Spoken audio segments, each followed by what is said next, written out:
Bom, vamos direto ao ponto. Quando a cultura popular pensa no filósofo Friedrich Nietzsche, logo vem à mente a imagem de um cara bem radical, talvez até um louco gritando pro vazio. Mas a nossa análise de hoje, baseada em um mergulho profundo sobre a visão dele em relação aos valores modernos, mostra alguém completamente diferente. Em vez de um louco, ele se revela aqui como um médico brilhante, extremamente meticuloso, fazendo o diagnóstico de uma sociedade que estava gravemente doente, a Europa do século XIX.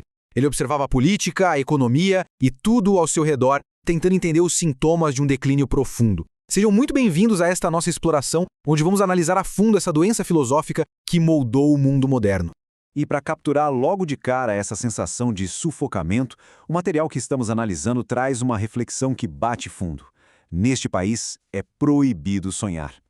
É uma daquelas frases que fazem a gente parar e pensar, não é verdade? Dá para perceber como estruturas enormes, muitas vezes disfarçadas de progresso, podem acabar asfixiando a nossa capacidade de criar algo verdadeiramente único e singular.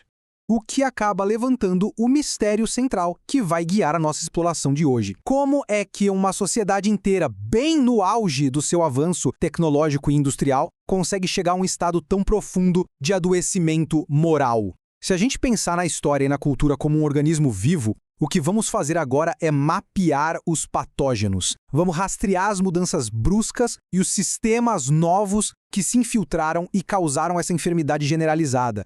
Então, para organizar as ideias, nosso roteiro hoje é o seguinte: 1. Raízes do adoecimento moral. 2. A ascensão da modernidade. 3. Homem de rebanho versus homem superior. 4. Agentes de homogeneização. E, por fim, 5. O declínio da cultura. Começando pela parte 1, raízes do adoecimento moral. Olha só, a própria definição dessa doença já é fascinante. Para Nietzsche, o adoecimento moral não é só uma ideia abstrata, longe da realidade. É, na verdade, um estado fisiológico e cultural de declínio total. É exatamente aquele ponto em que a nobreza de espírito, a busca pelo conhecimento, são simplesmente engolidas por um pragmatismo cego, pelo utilitarismo e por uma necessidade absoluta de conformidade em massa. Basicamente, a sociedade para de querer crescer e passa apenas a querer sobreviver de um jeito que seja útil. O que nos leva à parte 2, a ascensão da modernidade. A questão é que essa filosofia toda não surgiu do nada. Ela está muito ancorada em uma realidade de mudanças históricas absurdas. A gente vem de um mundo onde os velhos impérios absolutistas estavam desmoronando lá no fim do século XVIII. E aí, de repente, as revoluções industriais mudam completamente a paisagem. Até que a gente chega na consolidação brutal das grandes nações no século XIX. E aqui a gente entra na lógica implacável desse novo sistema. A modernidade industrial precisava de previsibilidade.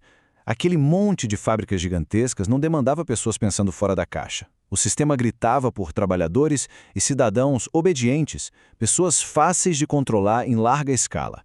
Ou seja, a máquina do progresso via o indivíduo de pensamento livre não como uma vantagem, mas como uma verdadeira falha no sistema. Tem um ano que marca muito bem essa virada, 1871, quando acontece a unificação da Alemanha por Bismarck. A partir desse momento, o foco da nação muda da água para o vinho. Toda aquela energia vital que antes ia para a elevação da cultura ou para as artes, de repente é sugada para consolidar poder econômico e militar, sempre impulsionada por um nacionalismo que exigia submissão total ao novo Estado. Chegamos então à parte 3, homem de rebanho versus homem superior.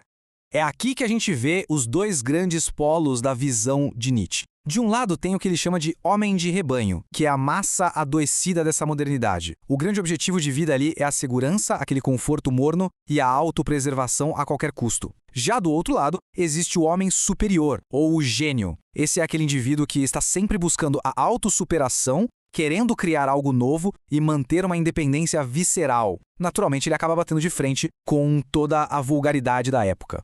Isso mostra uma das ironias mais cruéis que ele percebeu. Aquela ideia moderna de igualdade, que soava tão nobre no papel, na prática acabou virando um mecanismo para nivelar todo mundo por baixo. Porque para encaixar todo mundo no mesmo molde industrial e nacionalista, era preciso arrastar o homem superior lá para baixo até ele ficar igualzinho ao rebanho domesticado. A homogeneização da sociedade custou o sacrifício de quem era genial. Indo para a parte 4, agentes de homogeneização. Como é que a sociedade fazia isso? Nietzsche identificou 3 grandes engrenagens principais para essa padronização. Primeiro, o Estado, que não foca na cultura, mas oprime para garantir poder. Segundo, a educação, que virou quase um campo de adestramento para criar trabalhadores obedientes. E terceiro, a imprensa, que tinha o poder assustador de combater qualquer pensamento livre usando ilusões e verdades bem mascaradas. É aí que entra uma reflexão que, sendo bem honesto, dá até um frio na barriga. Em um dos seus textos, o filósofo faz a seguinte pergunta para si mesmo. Afinal de contas, qual a verdadeira tarefa do ensino superior? Para que serve todo esse longo processo de escolarização? A resposta dele é direta e bem assustadora. Fazer do homem uma máquina. A educação deixou de ser um caminho para libertar a mente. O papel dela passou a ser simplesmente ensinar a obedecer, a criar engrenagens úteis para as fábricas ou soldados para o exército. O indivíduo vira apenas um instrumento, uma ferramenta. E a crítica dele não para nas escolas, não. Com aquele humor ácido bem típico, ele dispara.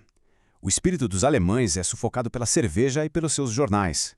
É uma alfinetada genial sobre como o entretenimento raso e a mídia de massa deixam a população passiva. Muito antes da internet, o jornal diário já estava lá moldando a opinião pública e embriagando as pessoas com o nacionalismo de fachada. Finalmente, parte 5. O declínio da cultura.